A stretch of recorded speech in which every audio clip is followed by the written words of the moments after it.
Chalk 25 in P के खामोश गांव में, जहां जिंदगी सादा थी मगर ख्वाब नायाब थे, एक नौजवान शख्स ने मुख्तलिफ सोचने की जर्रात दिखाई। चौधरी खजर अपने गांव के किनारे खड़ा था, दूर शहर को देखते हुए, जो अमकानात से भरी दुनिया थी। एक हाथ में किताब पकड़े हुए वो सोच रहा था, क्या कामयाबी का वाहिद रास्ता डिग्री ही है? बुजुर्गों ने सिर हिलाते हुए नाखुशी में कहा, डिग्री के बगैर इंसान कुछ नहीं कर सकता। मगर खजर इसके बराकस सोचता था। उसे अपने ऊपर यकीन था। चंद बचीत और एक मजबूत इज़्म के साथ खजर ने पहला कदम उठाया। एक छोटी सी दुकान, कुछ शेल्फ, बस बुनियादी सामान, आटा, चीनी, चाय।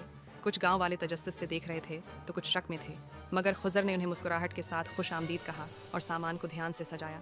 ये ज़्यादा नहीं था, लेकिन ये एक आगाज़ था। कामयाबी कभी भी आसान नहीं आती।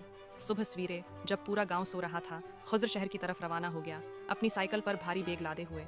इसकी पेशानी पर पसीना बह रहा था। रास्ता लंबा था, बोझ भारी था। खुजर आगे बढ़ता रहा, कदम बह कदम, क्योंकि उसे पता था मेहनत हमेशा रंग लाती है। जैसे जैसे दिन महीनों में बदलते गए, कुछ गैर मामूली हुआ। खजर की दुकान अब सिर्फ एक कारोबार नहीं रही, ये गांव का हिस्सा बन गई थी। उसने ज़रूरतमंदों को उद्धार दिया, उसने बुजुर्गों को राशन पहुंचाया। वो सिर्फ सामान नहीं बेच रहा था, वो दिलों को जीत रहा था। और जल्द ही गांव वाले उसे सिर्फ दुकान नहीं बल्कि चौधरी खजर की दुकान कहने लगे, जो ईमान पर मबनी एक नाम बन गया था।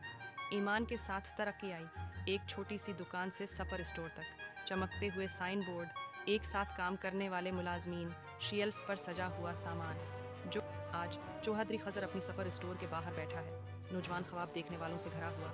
वो अपना सफ़र शेयर करता है, अपनी मुश्किलात, अपनी सीख। एक नौजवान लड़का ध्यान से सुन रहा तहरीक है, और उसकी कहानी एक बात साबित करती है, ख्वाबों के लिए डिग्री की ज़रूरत नहीं होती। उनको चाहिए होता है हौसला, मेहनत और ख़ुद पर पक्का यकीन।